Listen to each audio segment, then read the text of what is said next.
Cool cool cool.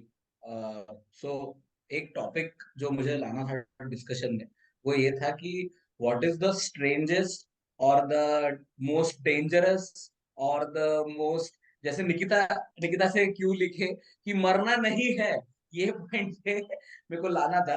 तो मैं खुद पहले शुरू करूंगा। और मुझे एक तो पक्का पता है कि नंदिता के पास है, तो I would like Nandita to answer after me. तो मैं गोकर्णा गया था। अभी एक थोड़े टाइम पहले इंस्टाग्राम पे एक मीम था कि I did not know what kind of a traveler I was, so I went on a trek and now I am a beach person. So I am that guy. So basically Gokarna में there are different like beaches which are connected by mountains from behind. So there is this Gokarna trek जो करते हैं लोग from I don't know half moon beach के पहले एक होता है पैराडाइज बीच, होता है शायद। पैराडाइज बीच से तो पूरा गोकर्णा बीच तक ऐसा वो होता है, और वो प्रॉपर ट्रैक ट्रैक है। अब मैं वहां पे चला गया अपना स्लीपर पहन के, हाफ पैंट पहन के एज यूजुअल। तो कुछ सेल्फ बन नहीं रहा था ना इस बात का, बट फिर भी मैं चला तो गया था। तो रंजिता ने जो बताया सेल्फ सफिशिएंट है तो करना तो पड़ेगा। स्लीपर टूट गई, वहां पे वो दो तीन बच्चे घूम रहे थे जो बेचारे वो लगा के दिए मेरे को, मैं 50 रुपए दिया उनको, उसके बदले में मेरी जान बचाई। मम्मी कैसे चलता मैं वापस बिना चप्पल के। फिर मैं गया गया और वहां पे हेल क्लिफ करके नाम है, उसका नाम हेल क्लिफ है। मैं बिना रिसर्च के चला गया, जैसे रंजिता ने बताया था कि मैं टिकट खोलता नहीं हूँ, तो मैं ट्रैक भी देखता नहीं हूँ कि कौन सा पहाड़ है, कितना दूर है, पहाड़ है तो कितना बड़ा पहाड़ है, चढ़ना चाहिए, छिएगा मरेगा क्या करेगा, बराबर देखता तो बगू नहीं। चढ़ गया ऊपर, वो इतना स्टीप था, उसके इधर सीधा मौत, और इधर वो ऐसा चढ़ा ये। अब मैं इतना भारी भरकम आदमी, इतना टेरिफिकली अनफिट, मैं चढ़ ही नहीं पा। और अब बाप रे, वहां पे मेरे को लगा ये मेरा कैरेक्टर डिफाइनिंग मोमेंट है लाइफ का। अगर मैंने आज यहाँ पे ये ये स्टेप ऊपर चढ़ लिया, तो मैं आगे एज ए ह्यूमन बीइंग जीने के लिए लायक। अगर नहीं तो मैं वैसे भी मरने वाला हूँ। आज मैं स्लीप वैली है, there is no way you are going to survive that. So मैंने बहुत, मेरे को वहां पे ऐसे थोड़ी देर में देखा देखा शंकर भगवान खुद आ गए थे, भाई चलो भाई बहुत हो गया तुम्हारा टाइम, चलो जल्दी। मैं बोला नहीं नहीं चलो थोड़ा रुको थोड़ा रुको। तो मैं बहुत हिम्मत करके अपना पूरा कैरेक्टर का जान लेके ऊपर चढ़ा।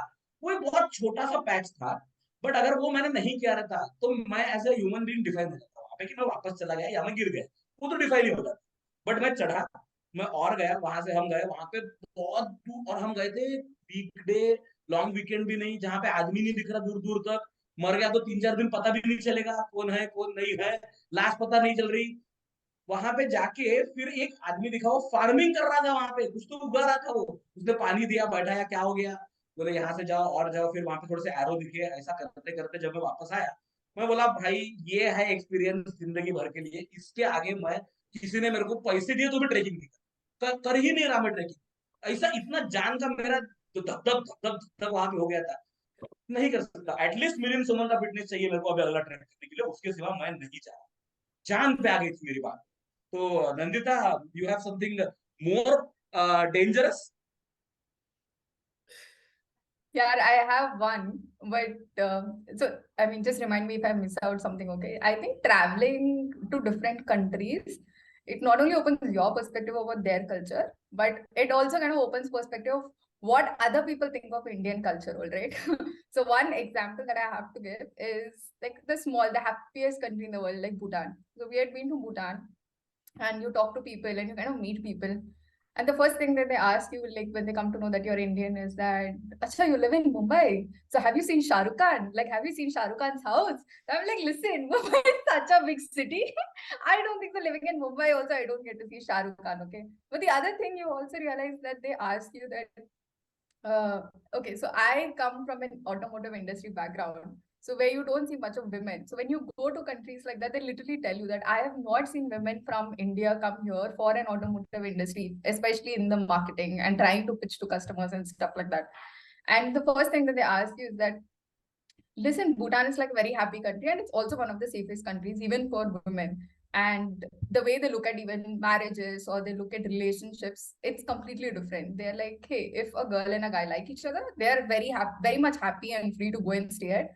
Parents do not get involved in it, which I think is most of the practice within anywhere. And until and unless there has been something that needs to get escalated, that's when the society comes into picture. Whereas in India, society comes into the picture the moment you think of marriage itself, all right? So they ask you like, being a girl, do you feel safe in India? Because they kind of see certain stories on India, especially about, I do not know if I need to even utter this, but it's also about like women's safety, right? Like about rapes and stuff like that. They kind of read it about harassment, and they feel like coming to India is almost like taking a risk for them, because they do not know what they're kind of getting themselves exposed to. So yeah, I think those kind of perspectives kind of opens your head, saying that, hey, like, you know, when you're traveling to different countries, you're making an opinion of them, but they very much also have an opinion about you. And do you want to change that? I think travel itself can be one of the medium that you can change it. When you meet people and you start sharing about what your country is and about what your people are. So I think that kind of changed the definition. But coming to what Vallabh said about that deathly experience that happened, yeah, that happened. So we went to Kenya, Nairobi, and it was one of an official trips. Uh, we had like a presentation with the distributor, and all my customers were there. And just while presenting, we kind of hear like noises and large sounds in the background, very, very loud sounds. And I remember my country manager telling me, who's based out of Africa, and he tells me, hey, listen, I think it's a tire burst. It's okay, it's fine. You just continue with the session. That's all right. And I, you know, being exposed to it for the first time, I honestly didn't realize what it was. And I was like, hey, okay, fine, let's just continue with the session. So I'm just continuing. And then suddenly I hear like multiple sounds of the same thing. And I'm like, so many tires are bursting. Like, how is it? Like, so what is it happening on the road? And then finally we realize that no, those are actually the sounds of the bullet. And we're like, what? There's people being shot. And we didn't realize what it was. And suddenly the hotel people, they just come on top and they say, listen, you have to stop your session and make sure, like, we were like about 180 people in that hall. And they said all the 180 people, and there are like three more conference rooms. Everybody has to lock yourself in because we have a terrorist attack within the next hotel. That's also a conference room hotel. And we have like US general people who had actually come down to have like a conversation with Nairobi on XYZ concept of how do they want to bring peace within those countries and also support each other. And I think that was just tipped off somewhere. And so there was a terrorist attack. So we were told that because we were just less than 500 meters away from that hotel, we had to lock ourselves in. So I think there was an entire day, we have just locked ourselves. We are not allowed to come out. We are not supposed to stand in places where there is windows, because there has been choppers, there has been flights, everything flying on top of you, and you can actually hear the bullet sounds where people are shooting. And we come to know the count of the terrorists was about 12.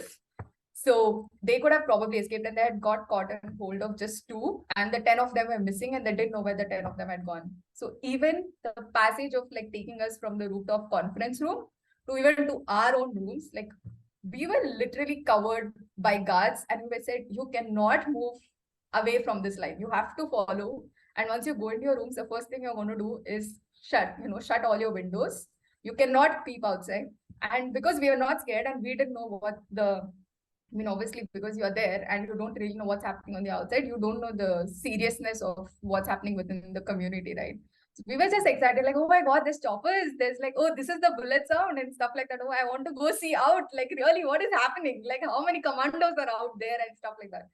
But yeah, we were strictly prohibited. But while it was fun for us, we were experienced on all of it. Obviously, my company and my officials weren't happy because a girl being stuck in Kenya, and that too in Africa and in a Nairobi country, the first thing that's going on in their head is you have to fly them back to India at the next immediate flight, like at any cost.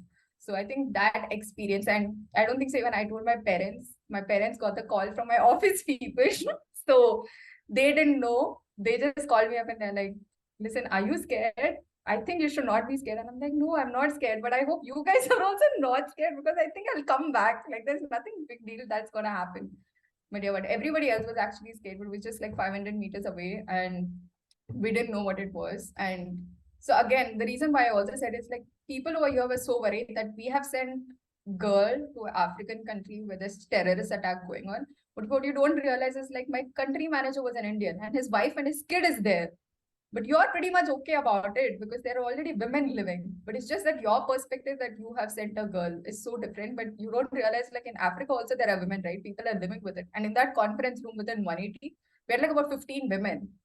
So from my country, people are worried about me, but their own country folks are right there. So their first intention is obviously to keep you safe. And I think that's one of the nicest things that I've seen within Africans is that they're like, hey, listen, you're in our country, so it's our responsibility to keep you safe. So we will tell you everything that's happening around here just so that you're calm and composed and you get out of this fine. So yeah, it was like 2 days of sleepless nights, but yeah, the next day we took the immediate first flight that's available to Mumbai and we flew back. So it was a great thing, but yeah, I think that entire attack like kind of stayed within Nairobi for a week, and in the end, yeah, I think few of them were caught and few of them were caught dead. So yeah, that's like one great experience that I've had in my life. That's one story that I'll tell even my kids or grandkids maybe if that ever happens. Anything that doesn't kill you is the great Yeah, story. definitely. Nikita is fine क्योंकि मरना नहीं है तो that was satisfied so Correct. Full But points, yeah. Nikita, for the transition. मरना नहीं है. Full points. but I think what It's Nandita a said I great just story, Nikita. हाँ मतलब Nandita when you mentioned I think so एक तो I think MBA folks will know there's this company called Tolaram which does placement in Nigeria and within their CTC they sponsor 3 kidnappings so if you get kidnapped 3 times we'll ransom you back Yeah. so and I have a couple of seniors who got kidnapped 2 times and that's when they start looking for a job so that's the trigger there so मतलब it's that level वहाँ पे तो मतलब we start looking out when we hate our boss or something यहाँ पे अब 2 kidnapping हो गए अब रिस्क नहीं ले सकते करके and I think from the safety perspective so I was also in New York for 2 months in my first job so वहाँ पे when I visited the I think Shembu and Shailul houses जहाँ पे twin towers थे basically so now they have like a very nice memorial they have made it into a fountain and they have carved each one's name like each person who died basically in that terrorist attack and वहाँ पे there was this Delhi ka guy with me who had like a gunshot wala ringtone. So basically, when his phone rang, right, everyone there, like, एक तो उतना traumatized थे, everyone around him went down. Within 2 seconds, 2 policemen came and attacked him and said, कि, मतलब, what is the issue करके. So I think the cultural also, like, culturally, like in East Africa, probably it's a common thing. So they're saying, okay, they're treating it as a tire burst or just going everything. But in New York or even Europe, right, when if you make a loud sound, people call 911, people call police directly. India में तो हम we don't even care कि क्या हो गया करके. So I think that is also a great thing in terms of travel, like what you said, how we perceive others and how others perceive us. So not just that, but culturally also, what I've seen is in the Western countries, there's a concept of personal space. तुम coffee लेने जाओ, लोग कम है, so there will be at least 2 feet distance between you and everyone.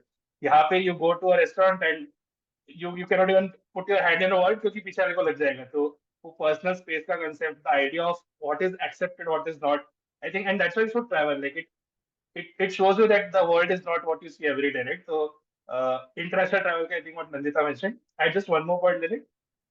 Probably mansplaining a bit, मतलब Nandita की तरह तो जरूरत ही है. But when I travel with my wife, right? For at least a lot of Indian women, when they travel outside or when they don't travel with their family, it's a different kind of travel because they can now decide what they want to do. They don't have any restrictions कि इतने बजे वापस आना है ये मत करो मत करो. So at least with my wife, I've seen कि हम boys तो like we do trips even when we're in college. So we are used to a kind of निकल जाएंगे देखने के क्या होता है. But with women, I think especially in India, travel is a bit of issue with safety. So solo traveling, I feel, is something which everyone should do. And also not just because for the experience of it, but because also you learn more things how you can be, let's say, like you mentioned, तबीयत ठीक नहीं थी but trek करना है तो करना है. And that is not something you'll learn in normal life. So I think it's important. Marna nahi is important, but you should also stretch it a bit so that you do something which you're not comfortable with. And like Vallav also said, कि you just climb that and you find out कि okay, I'm not जो मेरी खुद की perception है, I'm not this person, I can be more. And I think that is important in travel, in work, in fact, so like you should just keep pushing. And एक मेरा last perspective, I think, before I give it to someone else, कि traveling is also a great way for people watching. Like I personally love going to airports. कि, whenever I'm traveling, I go to airport an hour early and just look at people because I see again it shows what kind of people. So some are very pretentious. कि they will never read out something, but airports they'll pretend they're reading something. I've seen people who will pretend that they're on a call.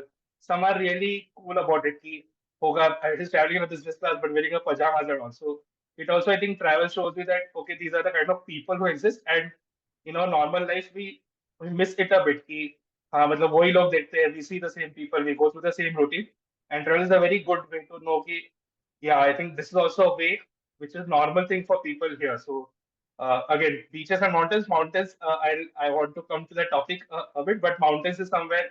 Beaches are easy, right? Beaches is you just go to a beach and the sea is there. Mountains is you need to climb to get the event, and that's what I think people might not like the process, but the process is more memorable. Like you are at the top for 1 or 2 hours, but that process and what you find out more about yourself, and that is also a good life lesson. So that's why I have also team mountains. But yeah, that was 2 bits I wanted to add. Yeah, I think I have one more to what Shreyas was saying is that people's perception of you and you're exploring different sides. And I think you kind of explore even about your own community and your society, right? So you go to any of the ASEAN countries like Indonesia, Vietnam, Philippines, or even like within the SAARC countries like Bhutan, Nepal, they have their own personal life, then they have professional life. That never gets mixed out. So if they say your job's getting over at dot five, it is getting over at dot five. They don't really care if you're the reporting manager or the MD who's walking in at 5 o'clock. They're not going to stop right in front of you to even say hi and hello. They're just going to walk past because their clock is stopped and it's 5 o'clock. So be it's white collar or be it blue collar, the system remains same. I think it's just within India, we do not follow that. We love hard work is kind of overrated within India, saying that you have to slog, and only if you slog, it's called as hard work. But I think the rest of the countries kind of don't practice it. And I think it kind of even questions that whole education system of how we are trained as like, kids is because you have to work hard, you have to achieve something. But for them, it's like, listen, you can be a smart worker, but you can also enjoy life to do things. Like the reason why I'm also saying that is so this was in Indonesia, okay? And we're just like standing outside the hotel and me and my friend, and we just like talking to people and stuff. So there's a girl, a small girl, and I would say probably she's like some 8, 10 years. I don't think so she's beyond 10 years. She comes in and she gives you a rose and she's like, please buy the rose. And we are like, no, it's okay because we're standing right at the hotel. We're just waiting for the car to park and we will just move in. And the first thing she comes in, she's like, please buy now, please buy. And we're like, no, no, we don't need it. And she used such a smart line, a 10-year girl. I don't think so even my brains would have worked that faster when I was 10. She said, hey girl, come on. Please open your heart, open your wallet. Don't be so immature that you don't want to buy a rose. And she actually said it like, come on, girl, open your heart, open your wallet. I mean, I don't think so any of us sales guys, even after doing MBA, would say this, okay? And it's like a 10-year-old girl saying this, and only because the way she said it in such a quirky way. And he said, you know what, come, like I'll buy roses for you. It's fine. And it's the same thing that happened within the Vietnam market, all right.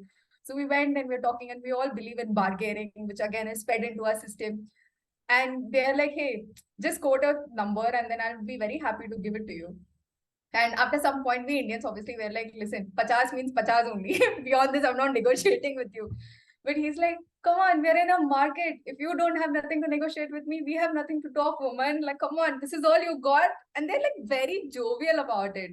We take it so much to our heart, we take it so much to our head. And I feel like that's something that I've realized, right? Not only what personal about exploring yourself and stuff, I think the other side of it, like as a community, you realize that when you pick up those good things from different countries and you start implementing and then you start talking to your friends, you will see at least 3 or 4 people trying to follow that. Probably that change may not come right now. Maybe after a few years, maybe you'll start seeing the change within your own community also. I think that's also one advantage of traveling. Very interesting stories you've got, man.